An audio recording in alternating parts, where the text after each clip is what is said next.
Now, I was actually working in Photoshop to finalize this image, and there's something that caught my eye when I got to doing the retouching, and I want to show you. You may have already noticed it about this image. Take a few moments, inspect this image. I've zoomed in here to a portion of it. What is it about this image that needs altering before I can finish it in Photoshop? You may have noticed it. So one of her legs appears much brighter than the other. Her legs were actually not that differently tan. She didn't forget to tan one leg and not the other. It's the way the shadow's falling across the frame. Maybe this gentleman here, the fiance, is blocking the light hitting. This leg that's forward is maybe casting shadow. Whatever it is, these legs did not appear this different in throughout the whole shoot. So I'm going to show you how I would fix this before I take this back over to Photoshop to finish it. I'm going to zoom in here, and I'm going to go to Create New Mask, select People. It's going to run the script here. I'm going to tell it I want to select this person, but I want the body skin. It recognizes the body skin. That's all I really need to work with here, and I'm actually going to get rid of the mask that I don't need. So I click Create Mask. Now I don't need it, so I click Subtract, Brush. Now I need to just use the brush in its fullest effect, so I'm going to turn the flow and density all the way up, and I'm going to delete where that mask was that I don't need a change to be made. I don't need the hand, I don't need the neck to change. Now I have an option here. I can either make the dark leg lighter or the light leg darker. In this case, I'm first going to attempt to make the dark leg lighter. So I only need my mask applied to the dark leg. Okay, so let me go ahead and erase the mask where the effect will take place here. All right, that should be good. So now now that I've got my mask there, I can actually apply the change. So I'm going to try to initially try to bring the exposure up on the leg. Boom. Now that's natural and subtle enough that it matches now. So I'm going to command, let's go back out of this.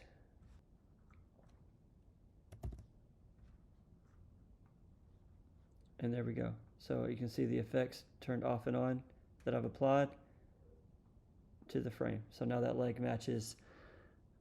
It may be actually a little bit warmer, so let me zoom back in here. I'm going to toggle this switch off and on to help me see the before and after effect, to make sure everything looks nice. All right, I'm going to take the saturation out of that just a little bit too, some of the orange there.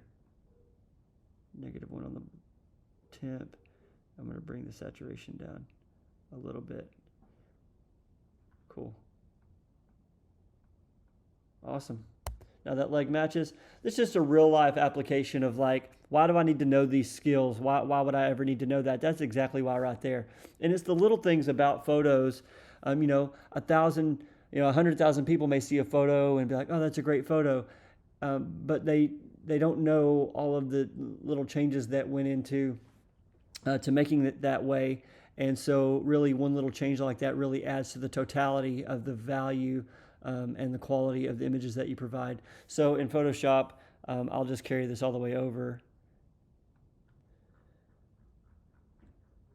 All right, so then take out this knee scar, and I've been taking this line out of all the images that I do from this part of the set. I've been taking out this line because it's distracting, and I like the uniformity of it being gone.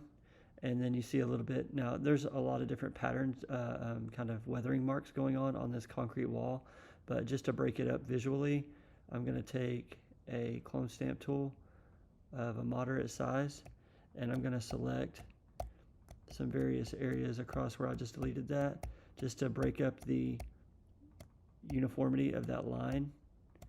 I'm just sampling from some other areas in the image and breaking up the color of that light colored line right there so that it's not so uniform.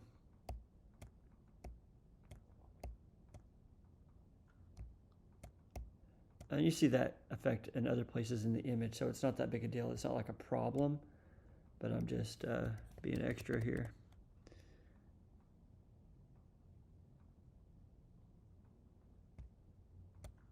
I pull people sample from different places in the image. It helps break up the flow of that line there from being so abrupt and obvious. And it's not the most creative image ever, but when you see it in context of the full set, it fits with what I was doing. Take some of that hair off there. Let's go ahead and apply the tilt shift.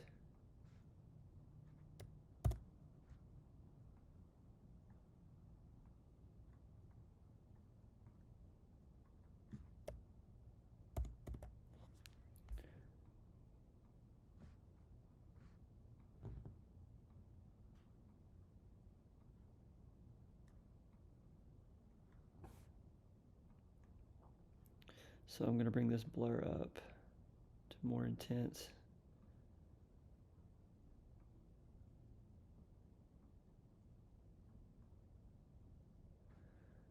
Okay. I wanted that to be a pretty intense blur for the visual effect there. I'm going to add my sauce. I'm going to turn this contrast and brightness down just a little bit. Boom, there we go.